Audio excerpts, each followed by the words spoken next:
અગત્યના સમાચાર સામે આવી રહ્યા છે। મહિલા આરક્ષણ બિલ પર સ્મૃતિ ઈરાનીનું નિવેદન। સંસદમાં બોલ્યા સ્મૃતિ ઈરાની, કહ્યું જનસંઘે કરી હતી મહિલા અનામતની વાત। કોંગ્રેસ ભૂતકાળમાં જે બિલ લાવી તે નબળું હતું। प्रधानमंत्री जी ने कहा कब का ये गुलिस्तान हो चुका होता और हम जो साल 2014 में माननीय प्रधानमंत्री जी के नेतृत्व में देश की सेवा के लिए अनुग्रहित भाव से इस सदन में आए, हमने तब से लेकर अब तक महिला उत्थान के लिए विभिन्न इकाइयों के माध्यम से, योजनाओं के माध्यम से प्रयास किए। इस सदन में महिलाओं के लिए टॉयलेट्स बनाने की बात हुई। इस सदन में महिला को किस प्रकार से घर दिलवाया उसकी बात हुई। लेकिन महिला सशक्तिकरण माननीय प्रधानमंत्री जी के लिए एकमात्र टर्म से संबंधित, योजना से संबंधित संकल्प नहीं। जब से उन्हें भारतीय राजनीति में राष्ट्र की, प्रदेश की अपनी सेवा करने का मौका मिला, तब से उन्होंने कहा कि मातृशक्ति गवर्नेंस का केंद्र बिंदु होना चाहिए, क्योंकि इन्हीं महिलाओं के माध्यम से प्रदेश और देश विकसित हो पाएगा। उसके आपके सामने 2-3 उदाहरण रखना चाहती हूं। एक, साल 2006 में जब माननीय प्रधानमंत्री जी के पास प्रदेश में मुख्यमंत्री की जिम्मेदारी थी, तो उन्होंने जेंडर इक्विटी की पॉलिसी बनाई, लेकिन मात्र पॉलिसी तक सीमित नहीं रहे। अपने 10 अलग अलग विभागों के माध्यम से उन्होंने जेंडर बजट को भी प्रस्तुत किया। और जो आज कह रहे हैं कि मुद्दे पे आओ, तो मुद्दे की बात ये कि जब उनकी सरकार थी तो जेंडर बजट की दृष्टिकोण से साल 2013-14 का आंकड़ा था 90,000 करोड़, और मोदी की सरकार में 23-24 का जेंडर बजट अगर आप देखें तो वो है 2,23,000 करोड़। ये मुद्दे की बात पर आना चाहते हैं। मुद्दे की बात ये कि जब प्रधानमंत्री जी के पास प्रदेश की जिम्मेदारी थी, तब उन्होंने बेटियों की शिक्षा के लिए अपने आप को समर्पित किया। ड्रॉप आउट रेट 18% था। प्रधानमंत्री जी के, मुख्यमंत्री के कार्यकाल में ड्रॉप आउट रेट 1% हुआ।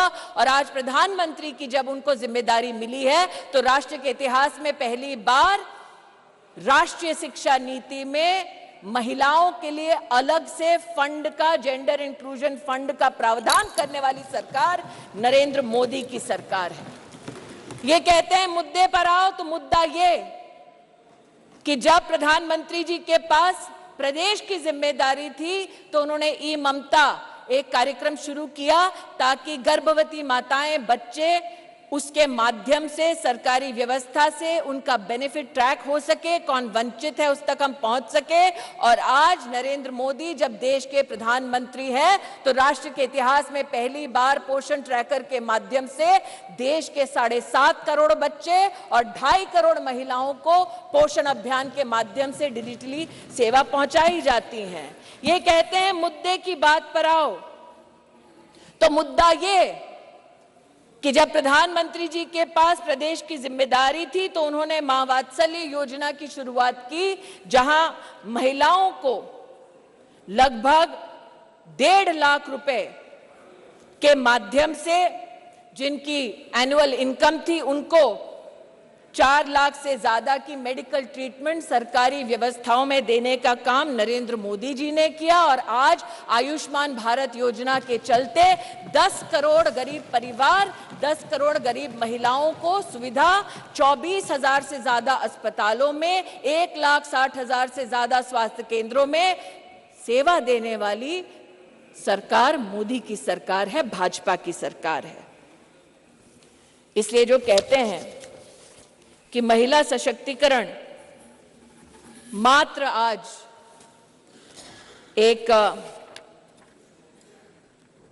चुनावी मुद्दा है, उनसे कहना चाहती हूं, नरता का आदर्श तपस्या के भीतर पलता है। देता वही प्रकाश आग में जो अभित जलता है। आपने नरेंद्र मोदी जी पर कई आक्षेप किए, राष्ट्र के नवनिर्माण में, चाहे वो मेक इन इंडिया हो, चाहे वो धारा 370 को हटाने की बात हो, हर विषय पर, जीएसटी पर भी न सिर्फ व्यवधान किया, बल्कि व्यवधान के बाद जब इस सदन ने उन कानूनों को पारित किया तो आप एक्सटर्नल ऑर्गेनाइजेशंस के माध्यम से कोर्ट में चुनौती देते गए, कोर्ट में भी हारे, पीपल्स कोर्ट में भी हारे। इस बार लोग कहते हैं कि 27 साल नहीं, अगर आप जनसंघ की पृष्ठभूमि देखें तो 1974 से हम प्रमाणित कर सकते हैं कि हमारी आइडियोलॉजी ने, हमारे ऑर्गेनाइजेशन ने बार बार कहा कि आप संवैधानिक ढांचे की मर्यादा में महिला का आरक्षण गारंटी करें। मोदी आज इस अधिनियम के माध्यम से महिलाओं को जो वंचित है वो अधिकार गारंटी कर रही हैं, और इसीलिए पूरे सदन से विनम्र आग्रह है कि एक साइंटिफिक पद्धति से संविधान का संरक्षण करते हुए जो प्रस्ताव सरकार लेकर आई है, वाकई में अगर आपकी रुचि महिला को पॉलिटिकली सशक्त करने की है तो आप इस अधिनियम का समर्थन करें। अंत में कुछ लोगों ने अपने वक्तव्यों में यह भी कहा कि आप रैंकिंग देख लीजिए। मैं उस पर एक स्पष्टीकरण देना चाहती हूं महोदय। अंतर्राष्ट्रीय रैंकिंग में वो महिला जो भारत की पंचायतों से जीत कर आती है, उस महिला का न सम्मान होता है न उसकी गणना होती है। अंतर्राष्ट्रीय रैंकिंग्स में वो महिला जो विधानसभा या विधान परिषद में चुनकर आती है, उस महिला की भी गणना नहीं होती, उसकी भी गिनती नहीं होती।